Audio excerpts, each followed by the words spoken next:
everybody, welcome back. A pretty significant past week in terms of gaming news. There was a massive Nvidia leak, leaking potentially hundreds of upcoming games. The PS5 got a big console update, as well as the Switch after 4 years.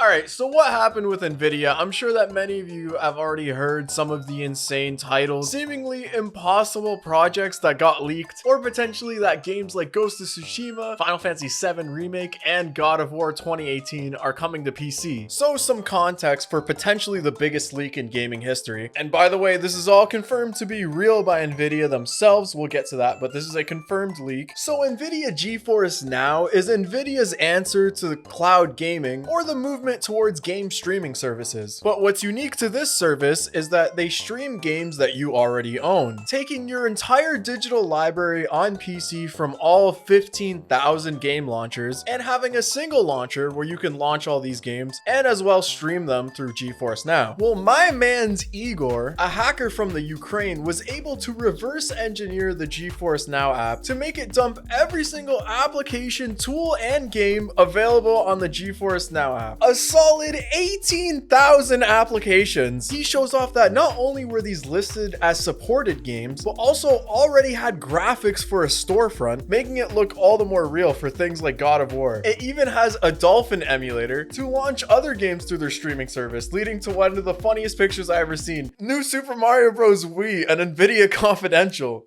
So if you ever feel bad about emulating games, just remember that multi-billion-dollar company Nvidia does it internally. So Nvidia responds, confirming what many people had already thought, that these were all games and applications used for internal testing for what the GeForce Now server can support. There's a lot of social apps, you got your Twitch, YouTube, things like Adobe Creative products, and Blender and Maya 3D Studios. So this is every application they even touched or tried to integrate with GeForce Now service. And of course, them trying games internally on this service, as well as stating that a lot of these names are placeholder names just for speculation or placeholder of games that they're about to support. But some highlights: Bayonetta 3, bioshock 2022, GTA 3, Vice City, and San Andreas all remastered, Halo 5, Half-Life 2 remake, Kingdom Hearts 4, Injustice 3, Metal Gear Solid 2 and 3 HD. Yeah, even in a perfect world with these crazy leaks, Metal Gear Solid 4 would never come. RE4 remake, Payday 3, Tekken 8, Monster Hunter 6, which might be a placeholder for Monster Hunter Rise, and a Chrono Cross remaster, which makes all 4 of you waiting for this very excited. So you can see that some of these games haven't even been hinted yet by these devs, and then a lot of these other games are seemingly impossible PlayStation exclusives coming to PC. It obviously makes sense with Sony investing a lot in Epic that they're putting their games on the Epic Game Store. GeForce Now will stream the games from the game store, and that's why they have these placeholders here. Death Stranding Director's Cut, Ghost of Tsushima, Final Fantasy VII Remake, Horizon Forbidden West, which okay, sure, Sackboy: A Big Adventure, and God of War, and Returnal coming from PlayStation to PC. Some of these games that are PS5 games aren't even out yet. We can expect a number of RTX remakes coming from Nvidia, and this was already a previously announced project all the way back in 2019 that Nvidia would take classic PC games and add RTX ray tracing on. So the few listed here: Batman Arkham Knight RTX, Bioshock RTX, and Mirror's Edge RTX. And if Kingdom Hearts 4 and Tekken 8 randomly gets announced in the next year, then this might be the biggest gaming leak in history. We can only assume at the very least that all of these game placeholders that Nvidia had, as they call them speculative titles, we can say that all these devs for their respected games have some big project coming down the pipe. And at most, Horizon Forbidden West got leaked for PC like 2 years, 3 years, 4 years early. Why does Nvidia have so many Nintendo and PlayStation exclusives that they're using internally to test GeForce Now? I don't think that these leaks confirm anything other than what we already knew, that a lot more PlayStation exclusive IPs are coming to PC thanks to Sony's deal with the Epic Game Store. And at the very least, all these studios just have a project that they're working on. But hey, this means Goat Simulator 2 is confirmed, finally. Also, 343 already denied that Halo 5 is coming to PC. On to the big PS5 update that happened on Tuesday. Oh god, is that one of those new PS5 models? Why did you bring that in here? So lots of nice quality features to the PS5 desktop. Now you can move buttons around. All games will show up when you look through the game browsers. And now PS4 and PS5 version of games will be distinctively shown, which is Sony's answer to their terrible cross-compatibility.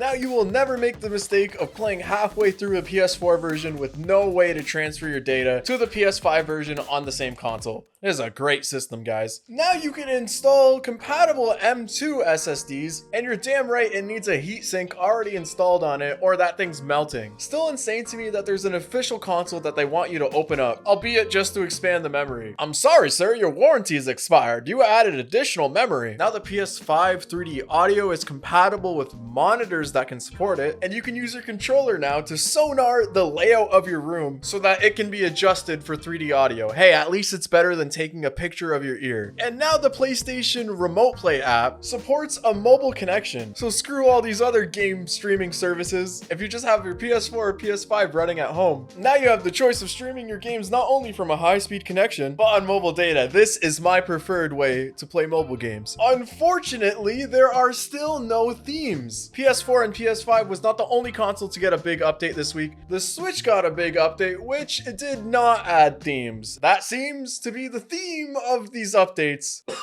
This Switch update now allows you to connect a Bluetooth headset to your device, but this update being turned on 4 years later led to people thinking, why the hell did it take 4 years? Did someone just forget to turn something on? It could have supported Bluetooth for 4 years. It already had the hardware inside to support it. Better late than never, I guess. I definitely won't say that same thing if they release themes for the Nintendo Switch right before the next Nintendo system, the Nintendo Switch U. Y'all might think that's insignificant, but the Series X and PS5 don't have Bluetooth headset connectivity, at least without connecting a dongle. So that's your one-up Switch owners if you're petty enough to be a part of the console wars. So all this industry news and console updates, has there been a significant game announcement this week? Well, yes, Sega teased a big RPG project that would be coming up, which ended up being a mobile game. And that did not get received very well at all. Oh yeah, that's right. Deltarune Chapter 2 got announced and released this week. It came out yesterday. The game's free because Toby Fox is just that great of a guy. And then there was the THQ Nordic 10th Anniversary Showcase, which happened on Friday as well, announcing a new SpongeBob game, SpongeBob SquarePants The Cosmic Shake, coming out on PS4, Xbox One, Switch, and PC. It's a new platformer with 7 worlds, like a straight-up collectathon. It's like the unofficial sequel to Battle for Bikini Bottom, but it's made by Purple Lamp, which is the same team that did Battle for Bikini Bottom Rehydrated. And Destroy All Humans 2 is also getting the remastered treatment that the first one saw. There were some other games announced too. If you want to check out the full show, it'll be in the description.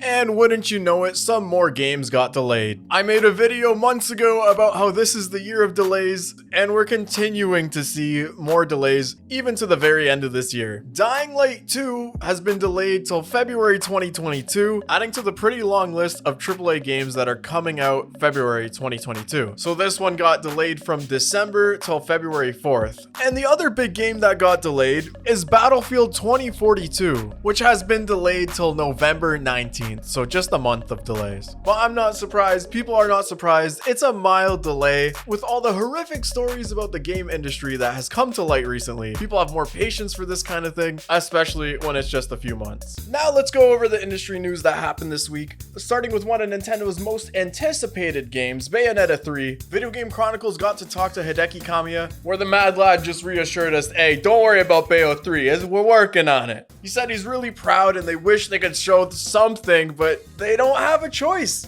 Nintendo is the ultimate gatekeeper of games that they're publishing, and they have full rights of the media coverage. As much as everyone is clamoring to see it, he says, we are really waiting to release it too. Everyone who is working on the project is of course very proud of what we're doing and wants everyone to see what we're doing. We are waiting for the day when we can show it. We want everyone to cheer us on as we run to the final stretch. We want to show it too. Nintendo is pretty weird about the marketing with games that they publish. Maybe this is one of the reasons it took so damn damn long to hear about Shin Megami Tensei 5, with it being revealed the same year it comes out and barely any information beforehand. So that might be what happens here, where next February, hey, Bayonetta 3 comes out November, and we don't really get to hear much about the game until then. Video Game Chronicles then released their full interview with Platinum Games, with Kamiya and Platinum President Inaba. In this interview, they said that they would be willing to port Star Fox Zero to the Switch, which made a number of people lose their mind. You know, a Star Fox game on the Switch is enough to be hype of, and a port of a Wii U game makes sense. They love to do that. And that game was very limited by its control scheme. Porting it to the platform like Switch, where a more traditional way of controlling a game would be in mind, could let people fully enjoy this game without a control scheme limiting it, like how I was able to finally beat Skyward Sword because I could use a stick.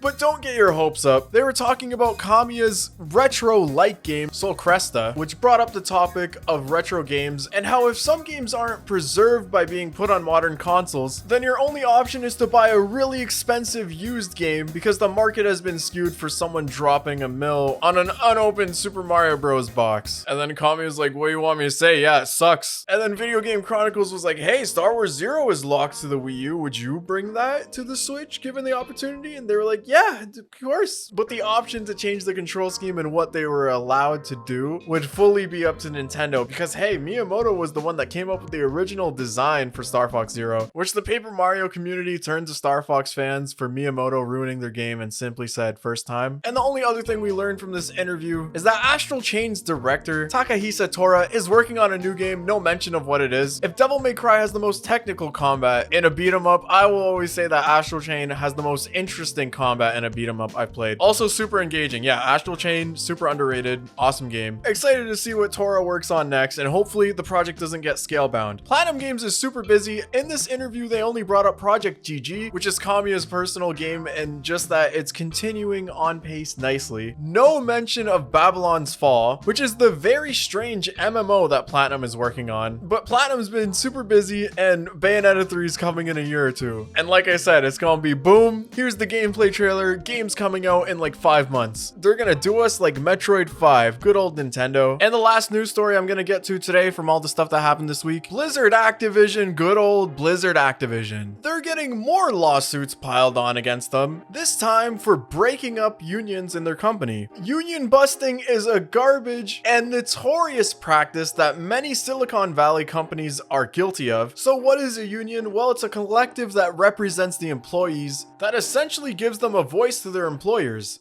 The union can negotiate and come to terms with contracts with their employers. That's why a lot of these companies don't want it. So this is a completely separate lawsuit by the National Labor Relations Board suing Blizzard Activision for intimidating workers and busting unions. So this is not to be confused with the current lawsuit that they have against them by California's Fair Employment and Housing Department that went against Blizzard Activision for breaking civil rights. A member of the union busting law firm that investigated Blizzard Activision for this new lawsuit said that they saw them hiring from a known union busting law firm, one that Amazon has used for these same purposes, engaging in surveillance, including public demonstrations and public commentary on people's social media, systematically interrogating and interviewing people who've spoken up about the treatment they've received or who have been involved in the organizing, and in the most egregious instances, threatening discipline against workers that are exercising their legal rights to organize with their coworkers about issues of mutual concern about wages,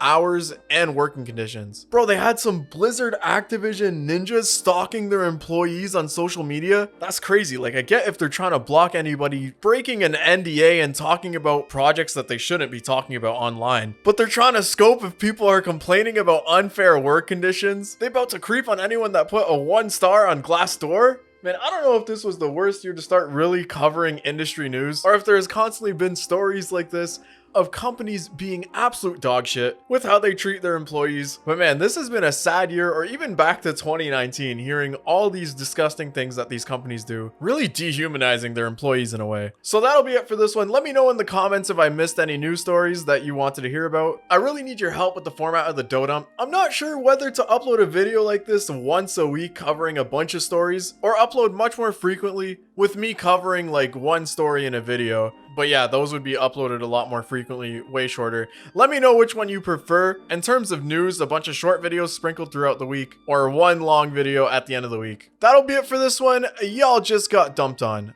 Bye-bye.